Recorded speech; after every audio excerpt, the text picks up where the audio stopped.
Good morning, everyone, and welcome to a very special edition of the Charity First Handicapping Challenge, the Kentucky Derby edition. And we've got two legendary figures in the equine business. We got Christina Blacker, who has graced us with her presence on TVG for so many years. Grew up playing with My Little Ponies, and now, look at her now, man. She is the number one lady of horse racing. It's great to have her here. And Steve Cawthon is here, Chappie. Yeah, I tell you what, George, it's an honor to be with these two, but Steve Cawthon is a living legend. I mean, we are here, Derby Day, live with the man himself. Can't ask for anything more. I'm ready to get started, George. Steve, it's just great to be in your presence, my friend. Good to be back with you guys. Before we even get started, happy birthday, Steve Cawthon! Today's your birthday. Yeah, I know I'm getting old on you guys, but you know, better than the alternative. Happy birthday! And I think you had just celebrated a birthday when you were the youngest jockey to ever win the Triple Crown, youngest jockey ever, in an incredible Triple Crown. Who's going to forget that? 1978, affirmed against Ali Dar. They were throwing it down through the whole Triple Crown, made him famous, and then you were the first jockey to win $6 million. You were the $6 million kid. Back then, the $6 million man was pretty famous. And so when Steve won $6 million, he was doing like slow motion. It was an incredible year, 1978, and it was a Kentucky Derby to remember. You had beaten the crap out of Alydar 4 times, and yet Alydar was the favorite in the Kentucky Derby. How's that possible? Well, we went out to the West Coast and we were, winning. We were winning all our races, but by a couple 3 lengths. Affirm never did much more than he had to, and obviously Alydar was on the East Coast winning his races by 10 lengths. I think he won the Bluegrass by 13 lengths. So I think everybody thought that he had improved more than Affirm did. What lead us into it? Today's the Kentucky Derby. Obviously, this was your first Kentucky Derby in 1978. You were relatively young, although the year before, what a year. You won 477 races. 1 week, you won 23 races. You were the Eclipse Award-winning jockey, both apprentice and regular jockey. You were on the cover of every magazine possible. Here, Christina, check it out. I got this one right here. I love it. Look at that with the cigar, baby. Amazing. Well, how did it feel? What was it like before the race, running into your first Kentucky Derby? Well, I think going into the Derby, I was obviously just excited to be there to ride in, the big race in Kentucky. My family was all there. It was just, it was like the dream that I'd always hoped for to get to ride in the Derby and actually to have it really feel like I had a chance.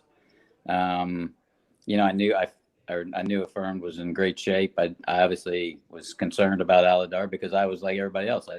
I didn't know if he'd really maybe improved, dramatically from 2 to 3. And, obviously we were going to find out, but we had a good plan. In fact, the Derby was the one race that absolutely, without a doubt, went, exactly like we thought it was going to go. Raymond Earl broke and wanted to go, and Sensitive Prince also wanted to go, and I was able to ease back and just sit third.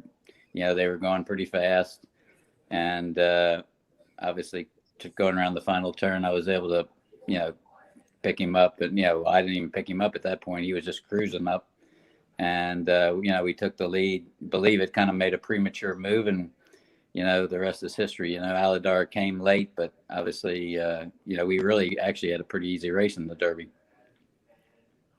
It's just amazing, Georgie, sitting here with the Triple Crown winner. And Christina, you grew up, obviously, with your dad being a jockey. What are your earliest memories of the Derby and being around this? And did you always know you were going to this is going to be your life's passion, was horse racing?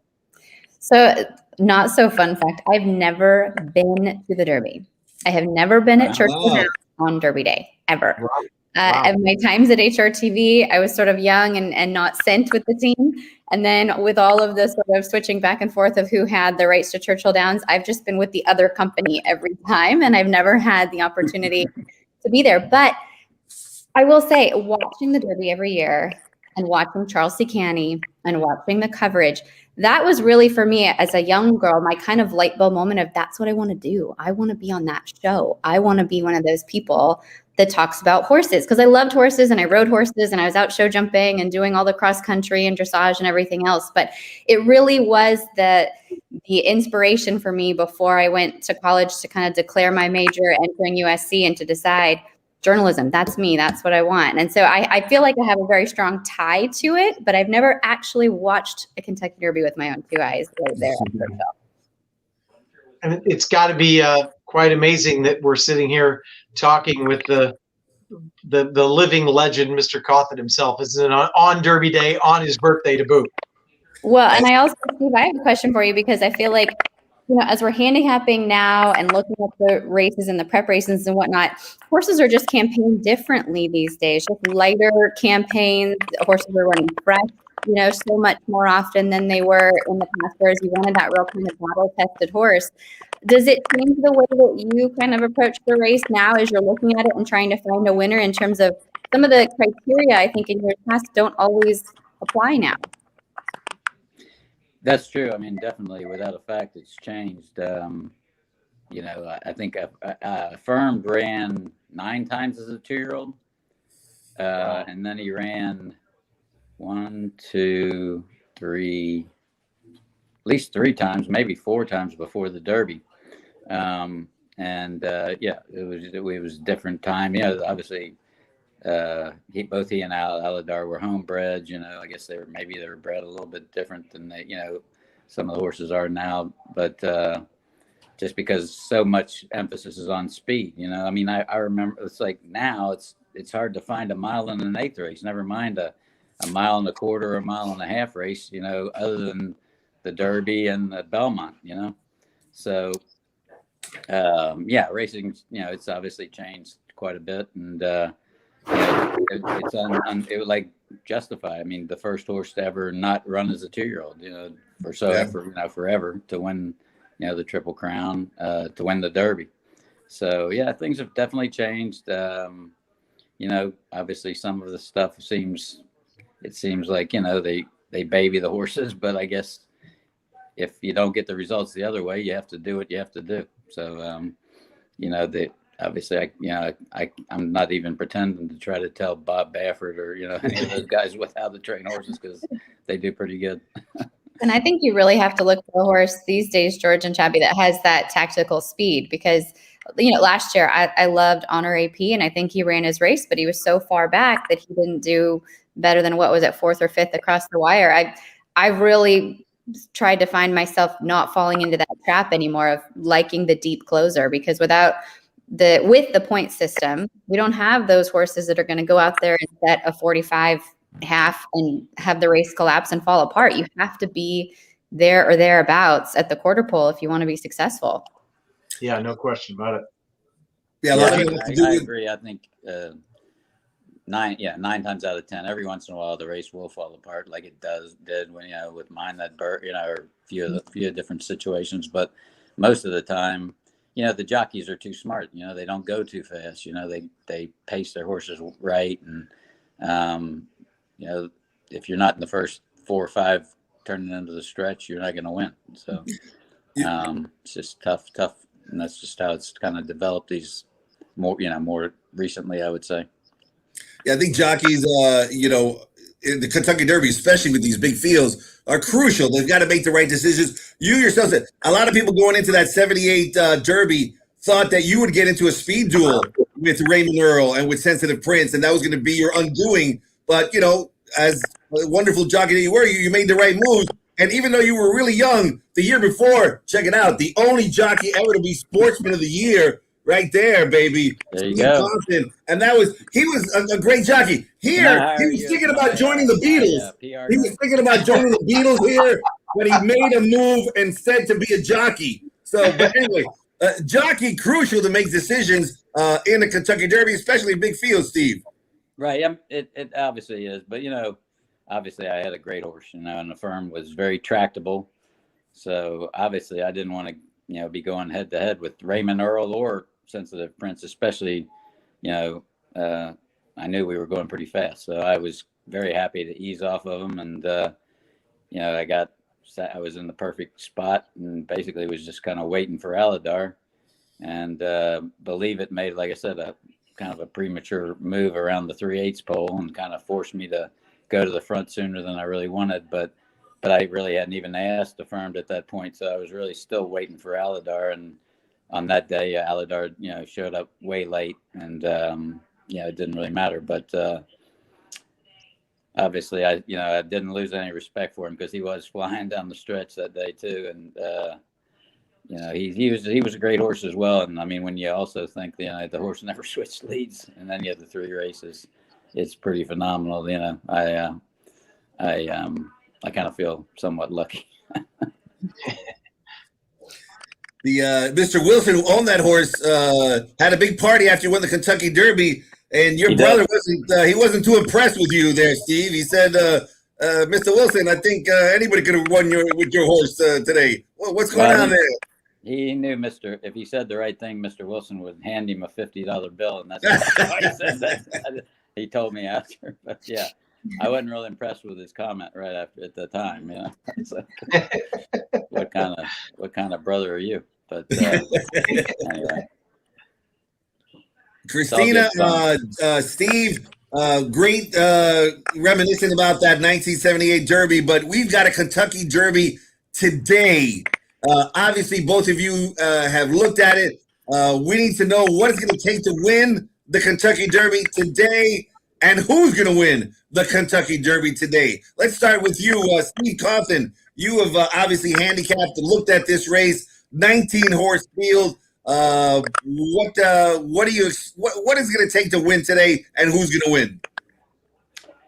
Well, there is quite a lot of speed in the race, and I kind of there's 2 horses that I give the best chance to.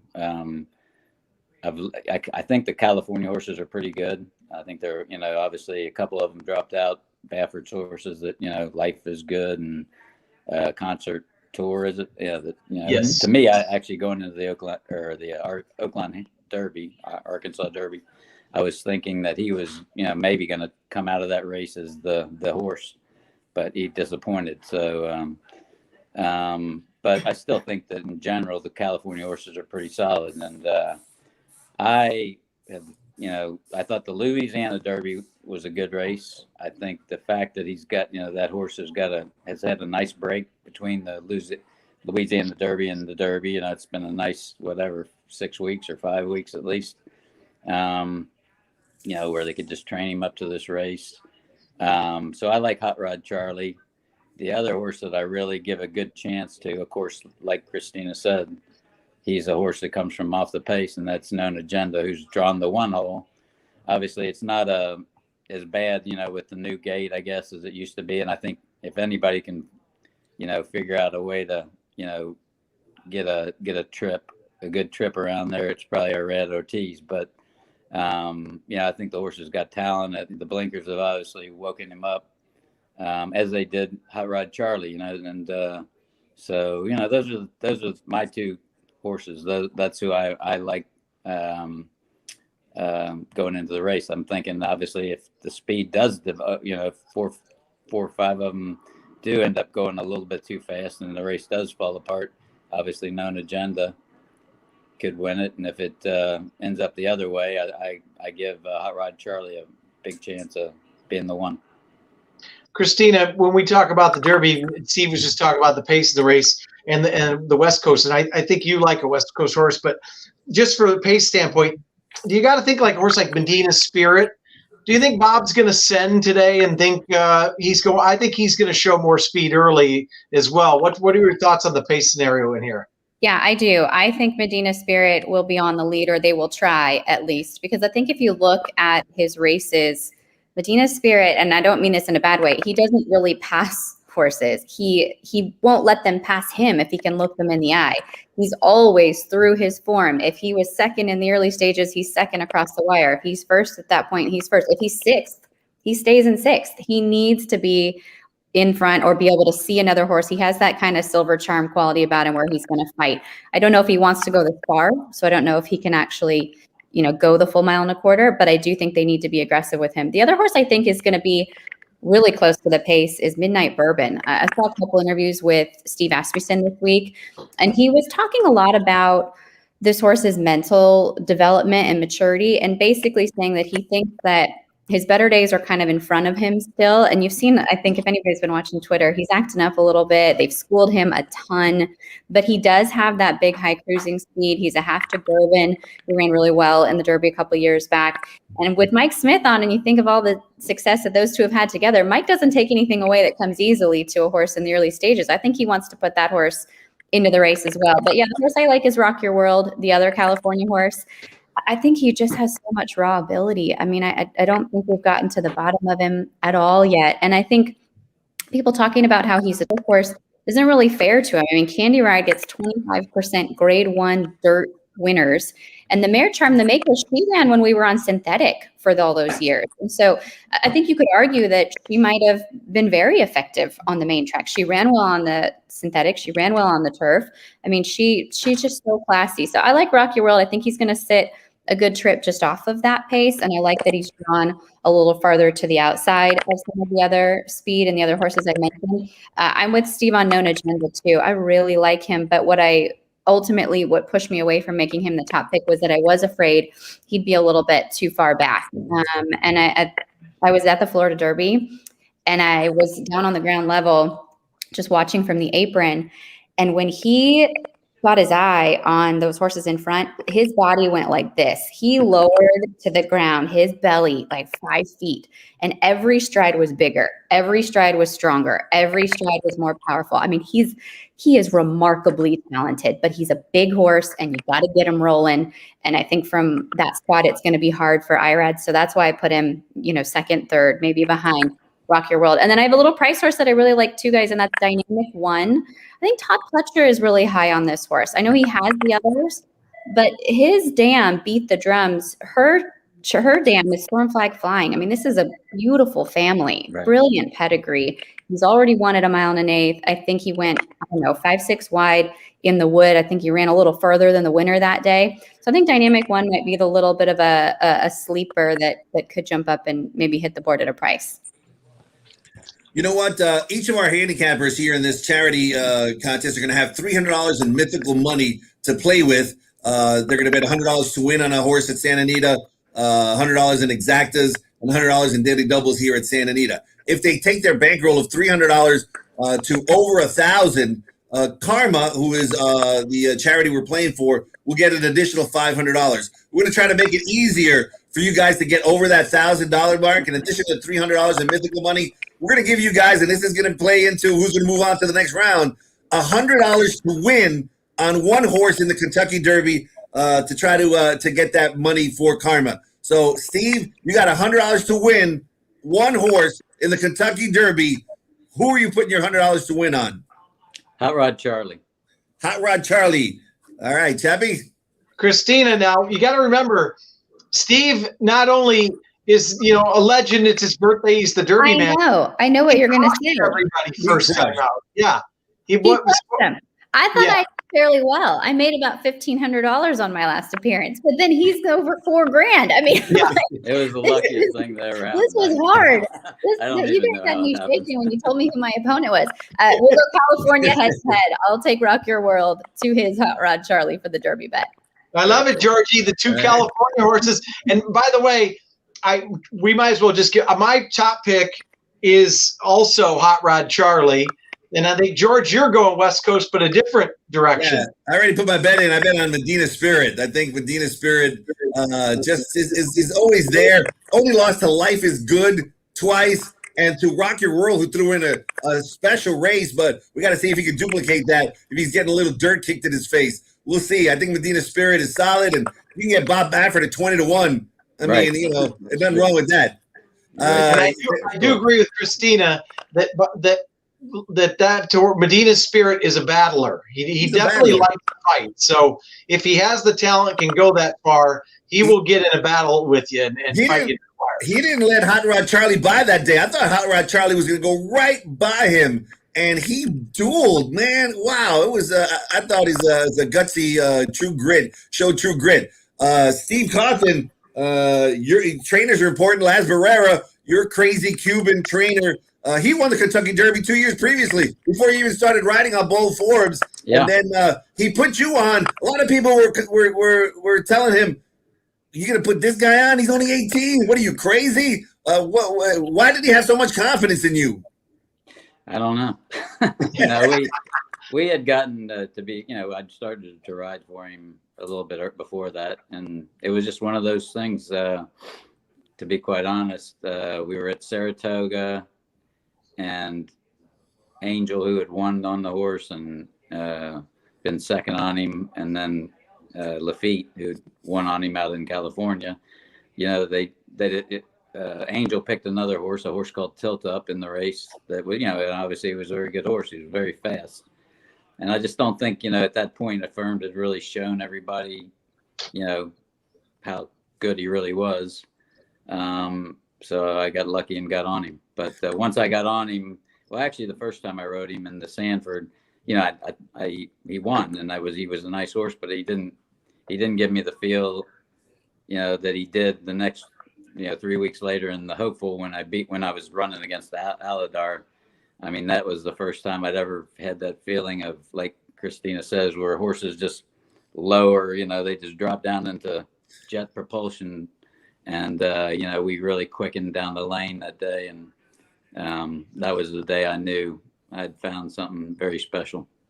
Well, we are lucky to have someone, in fact, two guests that are very, very special. Steve, can you take it over 4,000 again? Let's see what you got. Well, I don't know about that, but I am one of my bets is Notre Dame. My horse that pulled me through last time. That's right. I'm going with him again. You want to hear my stuff? No, let's start with the $100 to win. Who are you putting $100 to win on today? So basically, I'm betting on races 8 and 9 at Santa Anita. In the 8th race is a maiden special, going a mile. And there's a horse, like the 3 horse, who his name's still in the game.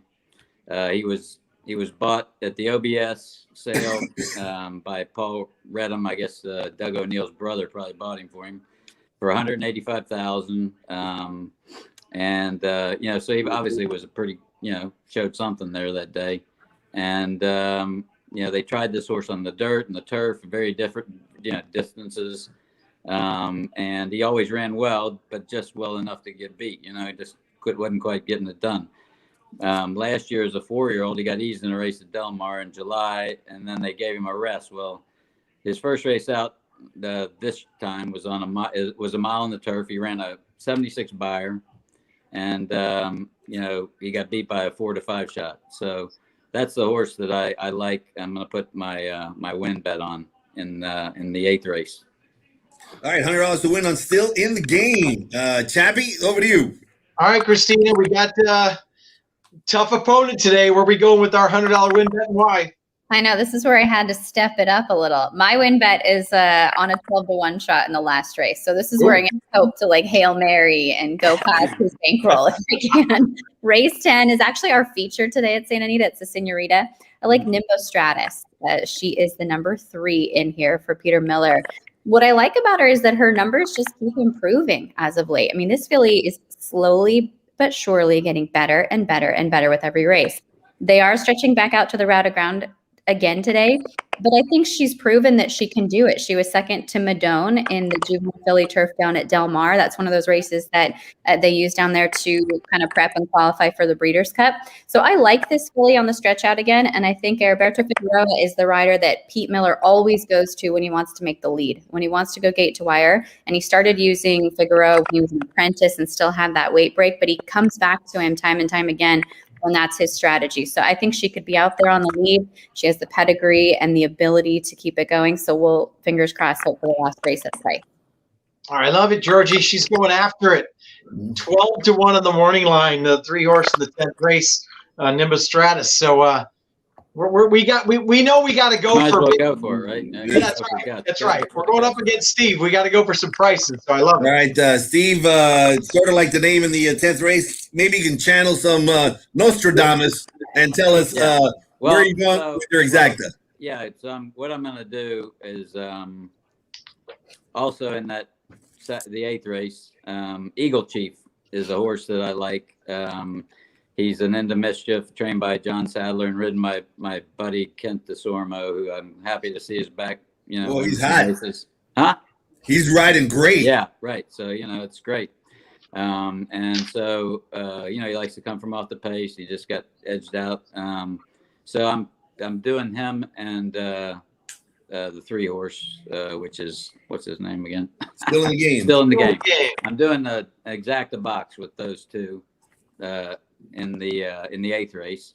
All right, 3-7 exacta box for Steve Cawthon's exacta. Chappie, over to you. Christina, exacta. Where are we going? We're going to race 6. We'll back it up a little bit. 6th race is the first leg of the late pick 5, $75,000 maiden claimers.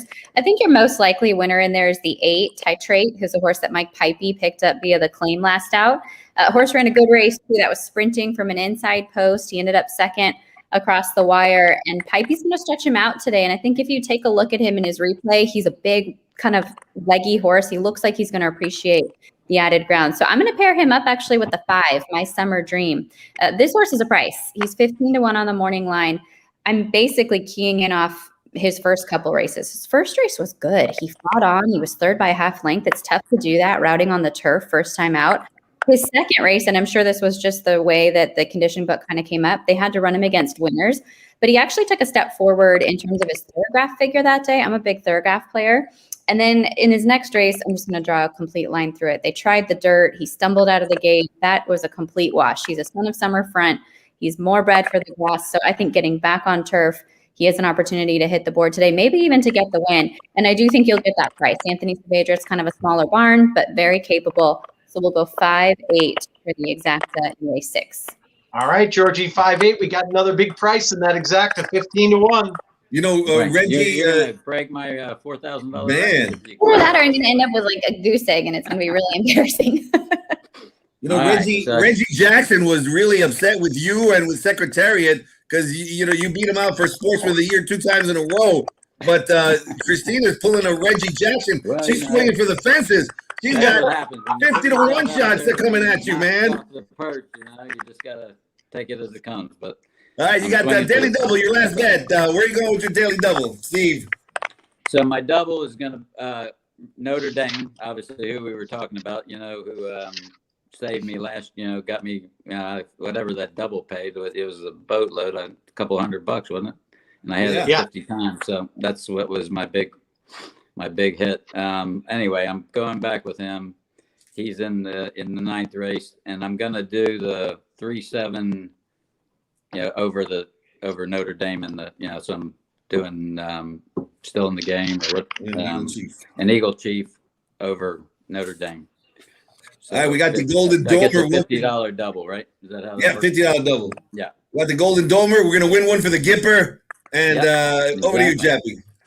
All right, Christina, she doesn't like that. She's a Trojan, so where you go with your double line? True. My double will probably be a little chalky, to be honest. I'm going to start in race 4. I think it's a really good race, actually. A couple horses that could win, but I liked Tripoli the best, the 6 in there for John Sadler. I think he's going to set a good trip because I think the inside horse with Tyler Bay's Wrecking Crew will probably be in the lead. I think he'll sit right off that horse, and that Keystone Field might kind of be right there with him. Tripoli ran into Whispernaut and Rip City in his last race. Some really good horses. Whispernaut, multiple stakes winner, just won at Golden Gate last weekend as well. So then I'm going to take Tripoli in race 4, and I'll go into the shortest price of the day, and that's going to be Nikki P in the Angels Flight, race number 5. She was so impressive first time out for Richard Mandela. She was a 9.5 length winner, and Pratt was hands and heels the whole way around the racetrack, not even just around the turn. He never even shook the reins at her. So I think she comes back and demolishes them again, but she will be a short price. So we'll hope that the double can just get us off the board early, or on the board, I should say, early in the day. I love it, George. Trying to get on the board early and then bombs away late for Christina. Yeah. She's gonna see the ball go through the hoop and then go for 3-pointers after that. Yeah. All right. Exactly. Tiebreaker. We're gonna go to race 7. I don't know if you guys got a chance to look at race 7, but we won the tiebreaker, Steve. So pick a horse just in case you guys end up tied. I don't even have. I haven't got. I didn't know. Was I supposed to do that? I didn't do that. Well, Now that was spur of the moment. You spur of pick the moment it, thing. You pick it, George. You've seen it. I didn't look. You're talking about your Santa Anita, right? Yes, Anita. I don't think I. You know what? Give us that later. We'll get your tiebreakers later. Okay, yeah, I'll get because we're running out of time. It has been a pleasure to have you guys on the show. Christina, thank you so much for taking time out of your busy schedule to be on the show. I appreciate it, guys. Say Thanks, hi to your guys. dad for me, Christina. I will. He was just texting me about who I liked in the Derby a little while ago. Okay, good. Well, tell Happy him- Derby Day and happy birthday, Steve. Happy Thanks a birthday, lot, guys. Steve. Thanks for being on. One of you Okay. two guys will move on to the next round, and we appreciate it. Everybody have a wonderful day here at the Great Race Place, and good luck in the Kentucky Derby. Thank you, guys. Have a great day. Thank you. Thank you.